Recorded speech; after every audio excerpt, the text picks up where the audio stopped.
ఆయన రక్తంలో కడగబడి మరలా మనం ఏం చేస్తున్నామంట?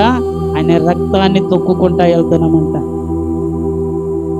ఆయన రక్తాన్ని తొక్కుకుంటా వెళ్తున్నామంట. మరలా మనం ఏం చేస్తున్నామంట? ఆయన్ని సిలువ వేస్తున్నామంట. దేవునికి స్తోత్రం, హల్లెలూయా. సిలువ వేస్తున్నామంట. మనం అనుకుంటున్నాం నేనేం తప్పు చేశాను అనుకుంటూ ఉంటున్నాం. ఎవరు మనసాక్షికి వారికి అనిపిస్తూ ఉంటుంది ఏంటి, నేనేం తప్పు చేస్తున్నానని. దేవునికి స్తోత్రం, హల్లెలూయా.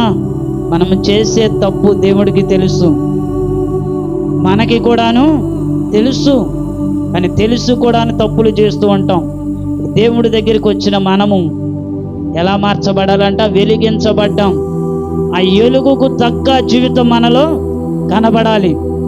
ఒకప్పుడు మనం ఇష్టానుసారంగా బ్రతికాము, ఇష్టానుసారంగా జీవించాము. కొంతమంది తాగి జీవించవచ్చు, కొంతమంది తిరిగి జీవించవచ్చు, లేకపోతే కొంతమంది జోదాలు ఆడుతూ జీవించవచ్చు, లేకపోతే కొంతమంది చుట్ట బీడీలు లేకపోతే పాన్ పరాగులు అన్ని నవిలి జీవించవచ్చు.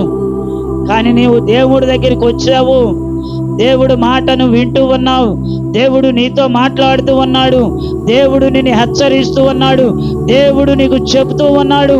చెప్పిన తర్వాత కూడా నువ్వు అలాగే బ్రతికితే నువ్వేం చేస్తున్నావో తెలుసా? యేసయ్యను మరలా నువ్వు సిలువ వేస్తున్నావు. దేవునికి స్తోత్రం, హల్లెలూయా.